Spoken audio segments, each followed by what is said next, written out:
Chers étudiants, bonjour, j'espère que vous êtes présents.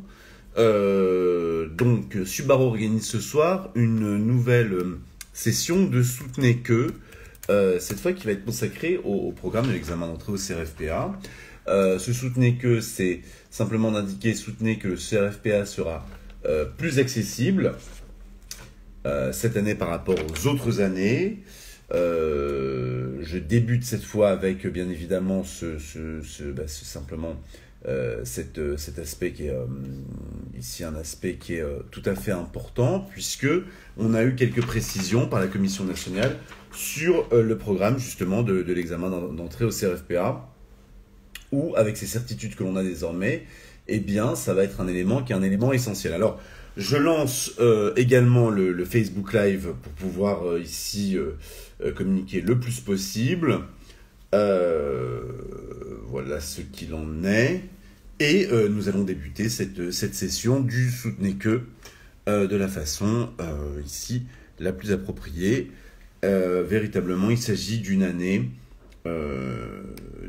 pour passer le CRFPA, parce que justement le CRFPA sera plus accessible a priori cette année. Soutenez que, quoique les choses ne sont pas aussi simples que ça, bien évidemment.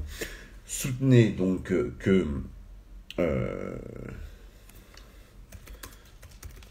le CRFPA 2021 sera plus accessible. Alors bien évidemment, le titre est un titre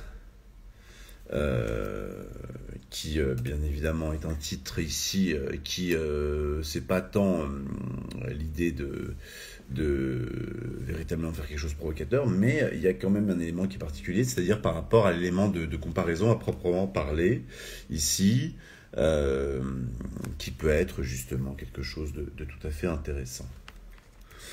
Alors, allons-y.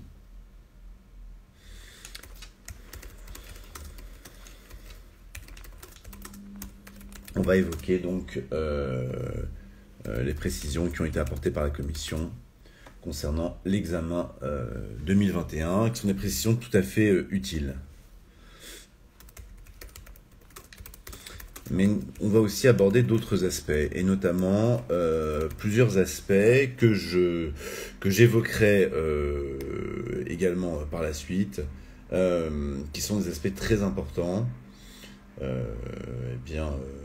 Ces aspects, ça va être de traiter de points qui sont des points comme la réforme de l'examen au CRFPA, qui ici évolue dans un sens qui est un sens, on va dire, assez spécifique. On va y revenir, certainement pas dans le bon sens pour les étudiants en tout cas, et repose sur vraiment quelque chose de très particulier dans la façon de concevoir les choses.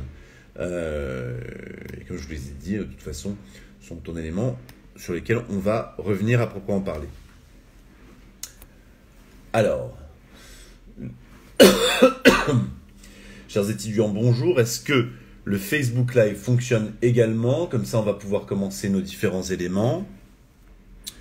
Il me semble que oui. Enfin, en tout cas, c'est ce qui m'est indiqué par ailleurs par rapport à ce live. Que simplement je souhaitais organiser. Alors bien évidemment, comme il s'agit d'un live, toute l'idée de faire un live, c'est bien évidemment pour vous faire réagir le cas échéant, et donc vous n'hésitiez pas à cette occasion à poser l'ensemble de vos questions, même durant les comment on va dire les développements à proprement parler, parce que justement toute l'idée c'est de discuter de ce CRFPA et de ses spécificités 2021. Ces spécificités 2021, elles ont trait à une précision qui a été apportée par la commission d'examen, commission nationale du CRFPA. Alors, je vous fais simplement lecture au départ de cette constatation, enfin de cet élément qui nous a conduit à organiser ce live. La Commission nationale de l'examen d'accès au CRFPA indique que pour la session 2021, les sujets devront être traités en faisant abstraction des dispositions contenues dans les lois. Alors, loi du 23 mars 2020, d'urgence pour faire face à l'épidémie du Covid-19, 2019, et également la loi du 14 novembre 2020 pour la prorogation de l'état d'urgence, et ainsi de suite. Voilà. Ainsi que des dispositions prises sur fondement de ces lois, et plus généralement toute disposition légale ou réglementaire temporaire adoptée depuis le mois de mars en réaction à l'épidémie de Covid-19. Alors, on a donc ici un cantonnement du programme de l'examen d'entrée au CRFPA, qui d'une certaine façon va dans le bon sens. On peut même considérer qu'il réduit le programme de l'examen. C'est un constat qui est un constat ici qu'on peut partager. Mais dans le même temps, c'est pas aussi simple que ça, cet élément. C'est aussi un point sur lequel quand même on peut vraiment discuter, parce que justement, c'est là où le bas blesse.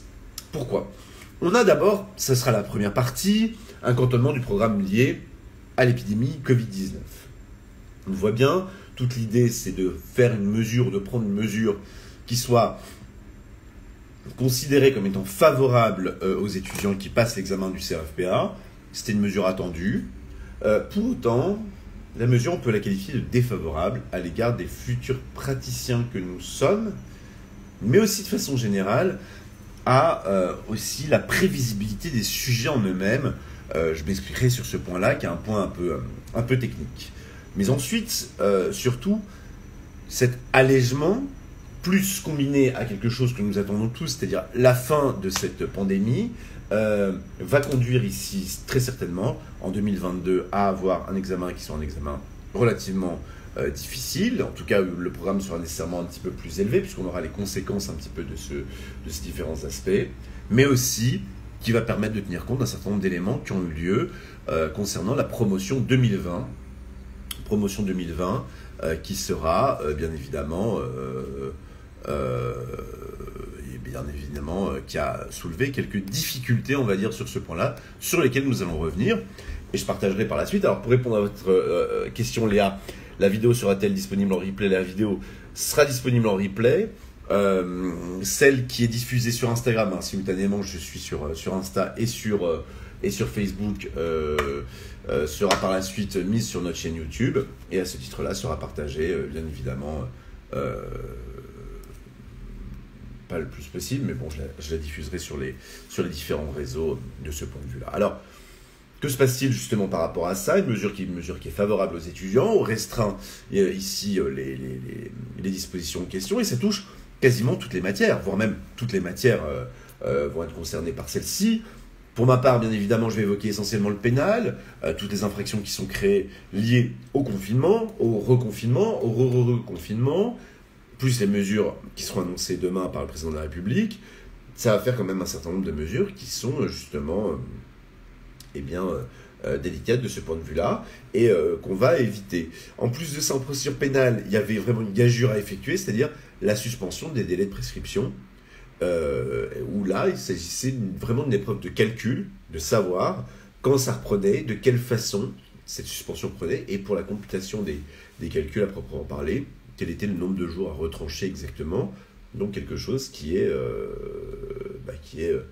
délicat à traiter, bien évidemment.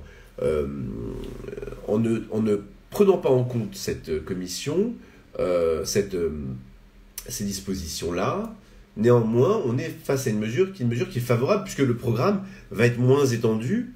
Ces lois-là et les mesures qui ont été prises sur ces fondements-là concernent une nouvelle fois toutes les options de l'examen, mais aussi un certain nombre de considérations, parce que je vous rappelle la généralité des propos employés. J'ai volontairement mis sous mes yeux le texte en lui-même. La commission indique que pour les sujets devront être traités en faisant abstraction. Les sujets, pluriel, généralité, ça signifie également la note de synthèse, et également le grand O. Et ça, c'est un élément qui est particulier. Alors, certains ont dit c'est la même chose qu'en 2020, donc rien de nouveau sous le soleil. J'ai changé ce matin avec un étudiant sur cette question-là. Je ne suis pas tout à fait d'accord sur ce point, puisque en 2020, il n'y avait qu'une loi, qu'une disposition, et c'était encore relativement récent. Là, on évoque quand même des textes dont l'un date déjà de plus d'un an. et l'autre est un texte qui date du mois de novembre. Donc on a plus de textes et plus de dispositions qui sont concernées. Tout un pan du droit positif ne doit donc pas être traité dans le cadre de l'examen d'entrée au CRFPA. Alors, l'explication qui est donnée, c'est une mesure qui est censée être une mesure... Tiens, à ce titre-là, je salue Samy apparemment qui nous suit sur Insta. Et Pierre également. Salut les amis. Donc cette mesure est une mesure ici qui est une mesure qui est vraiment, on va dire, très, non pas symbolique, mais favorable aux étudiants, parce que c'est vrai que les universités n'ont pas, ou pas bien, pu réouvrir. Les cours n'ont pas eu lieu en présentiel, ou n'ont pas totalement eu lieu en présentiel, ou avec des jauges, ou avec des masques. En tout cas, les cours ont été perturbés. Donc ce serait favorable aux étudiants. Il convient de fortement nuancer ce propos, ou c'est un a priori, à ce titre-là, puisque c'est une mesure, deuxième temps de cette première partie, qui est quand même, d'une certaine façon, quand même être une mesure qui est défavorable aux futurs praticiens que vous êtes. Une mesure défavorable aux futurs praticiens. Pourquoi ça ? Normalement, l'examen de CRFPA est vraiment un examen qui préfigure l'entrée dans le monde actif. Plus encore, il commence à être difficile aujourd'hui de réussir à clairement distinguer ce qui relève des mesures liées à l'état d'urgence et les mesures qui sont les mesures qui ne sont pas liées à cet état d'urgence sanitaire. J'entends par là notamment des domaines qui sont par exemple ceux des procédures collectives, ceux du droit social, dans lesquels on adopte des dispositions, qui sont des dispositions qui s'appliquent et s'appliqueront par la suite, donc des dispositions qui sont pérennes, et non pas des dispositions qui sont des dispositions revêtant un caractère provisoire. Alors bien sûr, on peut retrancher cela. Plus encore, dans le cas d'une consultation, c'est délicat de faire abstraction du contexte. Dans toutes les consultations qui sont susceptibles d'être rédigées, on prend toujours un critère temporel, c'est-à-dire que s'il n'y a pas de date indiquée, on doit se situer au jour de l'examen. En se situant au jour de l'examen, si on est toujours dans ce contexte-là, on est bien obligé à un moment donné d'indiquer quel est le contexte juridique, le terreau juridique. C'est-à-dire que, paradoxalement, les étudiants vont être conduits à faire des raisonnements qui sont juridiquement incomplets. Tout ceci pour retrancher un point qui est particulier. Et c'est l'autre aspect par rapport aux futurs praticiens que vous êtes. Vous savez bien que lorsque l'on restreint le sujet, et que surtout ces examens-là, où on a soi-disant un examen qui est un programme qui est allégé, c'est pas pour autant que ce sont des examens qui sont plus faciles, puisque on sait très bien l'influence que vont avoir les différentes dispositions. Je vous prends un exemple tout simple. En procédure pénale, une des grandes avancées des dernières années, c'est l'expérimentation des cours criminels pour remplacer, pour renier en tout cas sur la compétence d'une partie des cours d'assises. L'expérimentation des cours criminels va passer en droit positif parce qu'on a,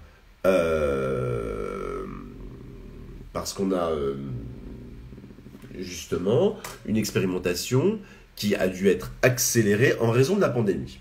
C'est le ministre de la Justice qui l'a exprimé très clairement. En raison de la pandémie, on a multiplié l'expérimentation et ça va passer en droit positif, donc les cours criminels vont entrer en droit positif. Dès lors, est-ce qu'il faut considérer que les cours criminels ne sont pas au programme, mais comme elles rognent sur la compétence des cours d'assises, est-ce que ça signifie aussi que les cours d'assises ne sont pas au programme, et finalement que la procédure de jugement en matière criminelle n'est pas au programme? De même, la réforme et la refonte de l'ordonnance du 2 février 1945, sous la forme du Code de la justice pénale des mineurs, a vu son entrée en vigueur être repoussée, justement en raison du contexte. Notamment en raison du contexte. Est-ce à dire que ce n'est pas au programme? Voilà. Donc vous voyez, c'est quelque chose d'assez délicat. La généralité des propos tenus par la Commission nationale à ce titre-là, c'est ça qui pose problème. Elle donne lieu à interprétation. Et, justement, elle donne lieu à interprétation alors même que c'est quand même une année lors de laquelle, on va dire, la Commission aurait peut-être pu, ici, faire preuve de beaucoup plus de clarté et indiquer beaucoup plus précisément, par exemple, dans un arrêté complet par rapport aux différentes dispositions, quitte à restreindre le champ précisément des différentes matières. La Commission ne l'a pas fait. alors même qu'il y a eu des difficultés. L'année dernière, quand même, il y a une partie du sujet du droit fiscal qui était hors programme. Bon, ça s'est plus ou moins réglé. Il y a un contentieux qui est en cours à ce titre-là. Plus encore, on sait très bien que dans certains IEJ, il y a eu quand même une proclamation des résultats antérieurs. J'ai eu le plaisir d'écrire un article sur la question qui m'a valu vraiment ici des réactions tout aussi sympathiques que ici, voilà, non fondées, on va dire, de façon générale. Voilà ce qu'il en est. Donc, cette disposition est intéressante en ce sens où, d'une certaine façon, ça ne va pas complexifier davantage les sujets, mais pour autant, en 6 lignes, traiter de quelque chose qui est aussi complexe et qui concerne quand même toutes les matières, c'est peut-être un petit peu léger. Plus encore, la refonte du programme, ici, préfigure quand même un élément qui est un élément essentiel, c'est-à-dire que le nombre d'admis va être restreint. C'est la deuxième partie de notre analyse, c'est-à-dire que une refonte ici, qui ici, voilà, annonce la réduction du nombre d'admis à l'examen d'entrée au CRFPA. Alors, à ce titre-là, on le sait très bien, on a assisté à un phénomène l'année dernière qui a conduit à un certain nombre de points qui n'ont pas du tout été tranchés, c'est-à-dire qu'il y a eu véritablement une forme de... Alors, le terme est un peu ici excessif, une forme de rébellion des écoles d'avocats. Dans le cadre de l'exercice en lui-même, je dirais plutôt une résistance des écoles d'avocats par rapport à l'admission, et aussi une refonte annoncée de l'examen du CRFPA pour 2023. La résistance des écoles d'avocats, quelle était-elle ? L'examen d'année dernière, je l'ai beaucoup souligné, mais je le fais à nouveau ici. L'examen d'année dernière a laissé sa place à véritablement un grand nombre d'étudiants qui ont réussi, qui étaient particulièrement courageux face à un contexte qui était un contexte nouveau, très incertain. Je vous rappelle qu'à quelques jours du grand tour, on ne savait plus s'il allait avoir lieu et correctement. Eh bien, les étudiants qui se sont présentés au CRFPA, et c'est vrai qu'à Subaru, on a eu cette chance-là d'avoir des taux de réussite en forte hausse, mais c'est pas quelque chose qui nous a beaucoup surpris dans la mesure où l'étudiant qui se présente au CRFPA 2020 était un étudiant qui était courageux, qui le voulait. Beaucoup, je vous le cache pas, ont, notamment dans l'IEJ, la fac que je fréquente, décidé d'attendre une année que la pandémie s'arrête. Hélas, ici, ce calcul a peut-être pas été le meilleur calcul qui soit. Aujourd'hui, ce que l'on a de façon générale, c'est plutôt une année 2021 qui s'annonce tout aussi, voire même beaucoup plus difficile, puisque ça traîne dans la longueur. L'année dernière, donc, les étudiants passent le CRFPA, et c'est vrai que un certain nombre d'écoles d'avocats, celle de Lyon, l'école de Paris, celle de Versailles, donc l'EDAC, l'EFB, l'EDA, etc., un certain nombre d'écoles d'avocats ont fait état du fait qu'il n'y avait plus de place et donc on proposait à certains étudiants de repousser d'1 an leur entrée dans l'école. Alors c'est stupéfiant comme réaction et comme disposition. Bien évidemment, il s'agit très certainement, et on l'a bien compris avec la démission de Pierre Berlioz, qui était le directeur de l'EFB et qui s'est exprimé sur la question, ça a fait un buzz très limité là-dessus, alors que les étudiants devraient beaucoup s'intéresser à ce point-là. C'est simplement... Voilà, il faut aller jusqu'au bout d'une logique à un moment donné. On a à un moment donné indiqué, on va y revenir parce qu'on va évoquer bien évidemment le rapport Clavel-Aéry. On a indiqué ici, bien évidemment, l'idée selon laquelle, eh bien, voilà, il fallait avoir moins d'avocats. Les écoles d'avocats, on veut arriver plus d'étudiants, parce que je pense que les étudiants étaient tellement préparés, armés, avaient tellement envie d'en découdre que, eh bien, davantage d'étudiants ont réussi et ont voulu fermer les vannes en disant que c'était impossible. C'est-à-dire que les écoles d'avocats, très clairement, militent pour quelque chose qui est très simple, un numerus clausus clair, mais il faudrait dans ce cas-là véritablement harmoniser ce CRFPA et aller au bout de la logique. On va y revenir, pour le rendre beaucoup plus égalitaire, ce qu'il n'est pas à l'heure actuelle, et ici, voire même établir un concours comme c'est demandé ici ou là. Voilà ce qu'il en est par rapport à cette résistance. Finalement, sous l'influence du ministère, eh bien, ces écoles d'avocats ont fini par trouver des places là où il n'y en avait pas, et tous les étudiants qui l'ont souhaité ont pu acquérir ce statut. celui donc d'élève avocat de cette façon-là. Pourtant, et c'est notre dernier point, je vois que Samuel vous a une question, un chiffre de la réduction du nombre d'étudiants qui n'ont pas passé le CRFPA en 2020 par rapport aux autres années. Un chiffre global, ça vous le trouvez sur le CNB, bien évidemment, mais c'est surtout un ressenti de ce point de vue-là, c'est-à-dire, vous voyez sur les différents groupes ou les différents forums de discussion, souvent il y avait cet élément-là qui était véhiculé, des étudiants ont renoncé, on comprend parfaitement, notamment en raison des incertitudes qui planent autour de ça. Samuel, vous allez ici générer quand même quelque chose où je vais m'énerver parce que, pas contre vous bien évidemment, mais on a quand même une ministre de l'enseignement supérieur dont les indications sont quand même très farfelues et très floues. Donc voilà ce que l'on est. On ne peut pas anticiper de réduction de nombre d'admis d'une année sur l'autre, on ne peut pas anticiper, justement parce que, Samuel, ça fait partie des aspects qui ne sont pas bien réformés. Et c'est justement le dernier point qu'on va aborder, Samuel, voilà, c'est que, eh bien, tout simplement, tout ceci préfigure la réforme de l'examen d'entrée du CRFPA qui aura lieu en 2023. Alors, cette réforme va très certainement transposer un grand nombre de dispositions qui sont des dispositions eh bien, du rapport Clavel-Aéry, qu'on a eu l'occasion d'exposer, dont le lien est sur la page Facebook de Subbaro, bien évidemment. Alors, les grandes dispositions, c'est quoi? Il y a trop d'avocats en France. Alors ça, moi, je ne suis pas du tout d'accord, parce que faut pas oublier qu'on est face à une profession qui est une profession libérale. Dire qu'il y a trop d'avocats, ça me paraît complètement spécieux. C'est-à-dire que, voilà ce qui se passe. C'est difficile d'entrer dans la profession. Une fois qu'on est dans la profession, il faut faire son trou. C'est une profession libérale, une profession indépendante. C'est-à-dire, si vous voulez, c'est comme si... Alors, la comparaison ne va pas plaire à certains. L'avocat, c'est une forme d'entrepreneur. L'avocat est un entrepreneur, et donc du coup, l'avocat doit créer sa compétence et doit avoir aussi des façons de développer sa clientèle qui sont un peu spécifiques. On voit des avocats avec un plus ou moins grand succès passer à la télé, par exemple. Une façon de se connaître, c'est aussi de s'occuper bien de ses clients, de prendre des clients à l'aide juridictionnelle. On s'en occupe bien, et ça c'est les personnes, notamment quand elles sont en détention, parlent entre elles. Et donc du coup, c'est bien de se créer un réseau. Ça peut aussi partir sur la compétence, avoir une niche de compétences ou un réseau assez important pour se faire, et on fait ses armes. Simplement, c'est vrai que le statut de collaborateur, c'est un statut qui est totalement précaire, mais ça on le savait déjà. Voilà, peu d'avocats sont très heureux dans le cadre du statut de collaborateur, etc. On ne gagne pas assez, mais c'est la fin de la formation, en fait, le statut de collaborateur. Il faut le concevoir comme tel.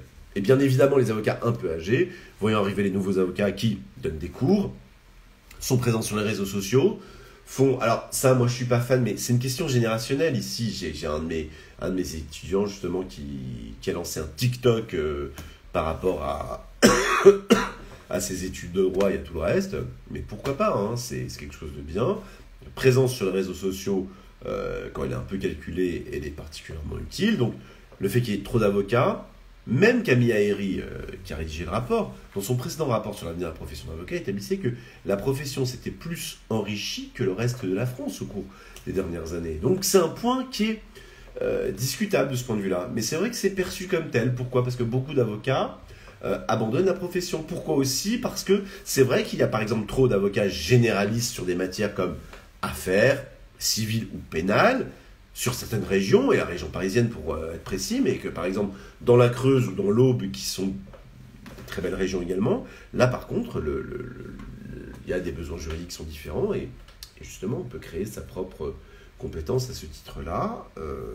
Voilà, simplement il faut véritablement construire un projet à ce titre. Donc ça, c'est une des difficultés. L'examen 2023 tel qu'il se préfigure, c'est un examen où la plupart des spécialités disparaissent pour laisser à la place à une énorme matière de droit civil par laquelle tout le monde devra passer. C'est délicat parce que les profils un peu spécifiques, international par exemple, publiciste, autre exemple, fiscaliste, ou encore pénalité. C'est-à-dire à peu près la moitié véritablement des étudiants qui passent le CRFPA va se retrouver dans une situation dans laquelle ils seront très incertains par rapport aux écrits. Alors certes, l'épreuve du grand O va se développer, il y aura toutes les autres matières d'options qui vont être intégrées dedans. Donc finalement, ça risque d'être une usine à gaz. Mais l'autre aspect du rapport qui est très intéressant, c'est aussi un constat. Ce constat, c'est que le fait qu'il y ait un examen national est une sorte de... Le rapport, je le trouve très dur de ce point de vue-là, c'est-à-dire c'est un échec, l'examen national. D'abord, la correction des copies. C'est une correction IEJ par IEJ. Et je trouve ça incroyable. Alors, Subaru a 4 campus, Lille, Lyon, Aix, Paris. Et sur ces 4 campus, on peut, l'enseignant que je suis peut, comparer le niveau des étudiants. On a de très bons étudiants à peu près partout. La notation diffère d'un IEJ à l'autre. C'est flagrant, c'est spécifique. Là, par exemple, mes étudiants d'Aix qui nous suivent ce soir, je ne demandais pas spécialement s'exprimer sur cette question-là, mais leur intervenant en note de synthèse leur a clairement indiqué qu'il y avait des spécificités locales. Très bien. Examen national et spécificité locale, normalement, ce n'est pas quelque chose qui est possible. Alors, sur l'admissibilité, parfois, on voit même d'une année sur l'autre le même nombre d'admissibles, alors même que le nombre de candidats global n'est pas le même. Donc, on voit bien ici qu'il y a des spécificités locales. Et plus encore, vous avez, dans certains IEJ, l'épreuve du grand O, elle n'est pas du tout harmonisée. Donc, elle valorise des qualités qui peuvent être différentes. Voilà, moi je suis très engagé dans le fait de dire par exemple qu'un commentaire d'arrêt ça ne sert plus à rien aujourd'hui avec le fait que par exemple les décisions du Conseil constitutionnel, on a un communiqué de presse où on vous dit l'essentiel de la décision. Les décisions de la Cour de cassation aujourd'hui c'est une merveille, leur motivation, on vous explique tout, le contexte, les différents éléments. Voilà ce qu'il en est. Donc, dans certains IEJ, par exemple Paris 5, Descartes, c'était toujours le commentaire d'arrêt qui avait trait à ça. Dans d'autres, c'est une forme de disserte, un peu théorique. Voilà, la mort. Bon, pourquoi pas, mais c'est un peu théorique, l'examen est quand même un caractère pratique. Et puis moi, j'aimais bien le type de sujet justement que j'utilise ici, c'est-à-dire les soutenez que. Soutenez que, ça rappelle une forme de plaidoirie, où on vient défendre une thèse ici, en n'oubliant pas les éléments de l'antithèse, pour justement contrer ces éléments à proprement parler. Alors, tout ceci pour dire, en termes de conclusion, qu'une réforme en 2023, un examen qui a un petit peu facilité en 2021 et surtout des graves errements en 2020 avec cette épreuve de fiscale ici où il y avait une partie du programme qui était hors sujet, avec des disparités qui sont largement vues. Je passe sur les correcteurs qui se répandaient sur les réseaux sociaux sur le contenu des copies. Eh bien, ici, ça va donner lieu normalement à une session 2021 intéressante où justement on pourrait avoir un taux de réussite un petit peu supérieur aux autres années, sachant que la pandémie joue pour beaucoup et qu'en 2022, il y aura une sorte de rattrapage, un effet ici rebours qui risque de faire en sorte que l'on ait des difficultés nouvelle en 2022, c'est-à-dire un programme qui redeviendra à la normale, mais surtout ici cette incidence-là, ce préjugé-là, cette idée-là préconçue qu'il y a trop d'avocats. En réalité, il y a trop d'avocats généralistes dans des métropoles, dans les métropoles françaises. Voilà ce qu'il en est, mais c'est des discussions à avoir par la suite par rapport à la répartition, et là-dessus, il faut faire confiance un petit peu dans la nouvelle génération. Voilà un petit peu ce qu'il en est sur cet aspect-là. Donc, je sais que la plupart d'entre vous qui regardez sont des étudiants qui sont intéressés par le CRFPA. Si vous êtes inscrit en 2021, quelles que soient les difficultés rencontrées, je vous incite à aller au bout de votre histoire. À aller au bout, c'est à passer le CRFPA. Mais attention, passer le CRFPA, faites de ce passage un passage utile. Le fait de dire, et on voit beaucoup ça sur les réseaux, c'est-à-dire quand j'échange avec des étudiants, souvent certains me disent, sachant que j'ai plusieurs casquettes. Oui, je suis directeur des études de Subaru, mais je suis également universitaire. Et le CRFPA, je le connais bien, parce que déjà, je l'ai passé 2 fois. Qu'ensuite, j'ai bossé dans beaucoup de prépas différentes pour pouvoir créer justement la méthodologie qui est la plus adaptée. Et toute l'idée générale qui peut être véhiculée par rapport à cet examen, c'est de dire l'aspect suivant, il faut le passer. Et dès la première fois, et là je renvoie au précédent soutenez faire de ce premier passage un passage utile. En ce sens où Parfois, quand on a des étudiants, ils disent la première année, je vais pourvoir, passer par mes propres moyens, ainsi de suite. Une prépa, je vous le rappelle, permet de réduire l'aléa. Il y a différents types de prépa qui correspondent à des attentes différentes aussi de la part des étudiants. Voilà.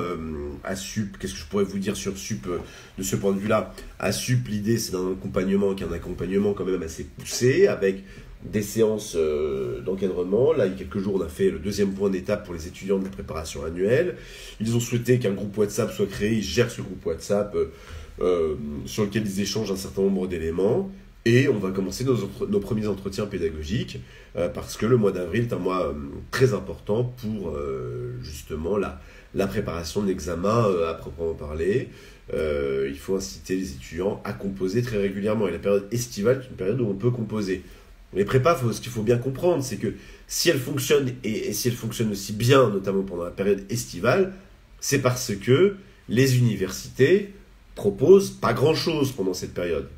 Alors je sais, on va me dire, oui, mais en juillet, c'est pas suffisant. Il faut préparer maintenant jusque quasiment la fin août, puisque l'examen du CRFPA, je vous le rappelle, a été décalé au 13 septembre. Donc si votre préparation s'arrête fin juin ou fin juillet, il faut quand même trouver des façons de se préparer toujours pendant la période estivale. Et ça, trouver des sujets, c'est pas évident du tout quand on n'est pas inscrit dans une structure. Donc je vous incite à trouver des structures. Il y a des systèmes. Nous actuellement, on est dans une période justement de réduction. Et puis même, vous pouvez parfaitement me contacter. Je vais à nouveau laisser mon adresse mail. Alors, en essayant de faire les choses bien, c'est-à-dire là, je le fais sur Facebook. Donc je vais le faire sur Insta également. Mon adresse mail pour pouvoir me contacter, pour qu'on puisse trouver des solutions. Et des solutions, je crois qu'on en trouve toujours quand on souhaite véritablement et qu'on est motivé. Et c'est ça l'aspect essentiel. Est-ce que ce soit un réseau ou l'autre, vous avez des questions spécifiques à poser de ce point de vue-là? Alors oui, je vois une première question. Alors cette question, c'est de savoir si on a une idée du nombre d'étudiants inscrits au CRFPA cette année en 2021. Alors non. Et en fait, l'important, c'est pas le nombre d'étudiants inscrits, c'est le nombre d'étudiants qui vont le passer. Au début de l'année, on nous a vendu quand même le fait que la pandémie allait s'arrêter très vite. Très très vite. Là, dans les facs, on vous parle d'un retour à la normale en septembre. Bref, il y a un certain nombre d'étudiants qui sont touchés. Il y a une précarité étudiante qui s'est développée. Donc, à ce titre-là, comme on n'en sait pas plus sur cet aspect bien spécifique, il se peut que certains étudiants inscrits administrativement ne se présentent pas et ne veuillent pas à ce titre-là griller une chance. Je rappelle, il y a 3 chances pour passer le CRFPA. Et on grille une chance quand on se présente à l'examen à proprement parler, pas quand on est inscrit administrativement. Donc on n'a pas pour l'instant véritablement d'idées très spécifiques sur des aspects qui pourraient être des aspects statistiques sur cette question-là, à proprement parler. Donc voilà ce qu'il en est. Est-ce que vous avez d'autres questions ou d'autres interrogations? Ah oui, voilà. Bon, celle-là, j'attendais cette question-là, bien évidemment. C'est sur le présentiel ou pas. C'est une question à laquelle je vais répondre, mais je ferai un live spécifique sur cette question-là. La prise de décision, elle est quasiment faite. Il faut ici annoncer des choses qui sont très claires, tout en ayant un sens des responsabilités quand même, et surtout être capable d'appliquer ce qui sera dit. C'était ça. Faut bien comprendre que j'ai pas d'informations plus spécifiques que vous, si ce n'est que bien évidemment j'ai de la famille qui est dans le milieu des soignants, et c'est pas très réjouissant ce qu'ils racontent à ce titre-là, mais que de façon générale, l'idée c'est mon taf, c'est de faire réussir les étudiants. Donc du coup, c'est quelque chose qui est qui est assez essentiel. Voilà. La seule chose que je peux dire à ce titre-là, c'est que vous êtes quand même une génération qui est une génération c'est pas une histoire de pas de chance, c'est une génération qui n'a pas les meilleures conditions pour se préparer, mais on peut optimiser ces conditions également. Tout est optimisable avec un petit peu de jugeote et d'astuce. Voilà ce qu'il en est. Est-ce que vous avez d'autres questions? Non. Je vous donne rendez-vous très vite justement pour discuter de ces aspects-là, c'est-à-dire sur notre pédagogie qu'on développera à l'estival, tout simplement ce qu'il en est. Je vous remercie beaucoup, effectivement j'ai fait ma coupe de printemps, voilà, et je vous dis à très bientôt, voilà, je vous souhaite bon courage pour la suite. Au revoir, à très bientôt, n'hésitez pas à me recontacter.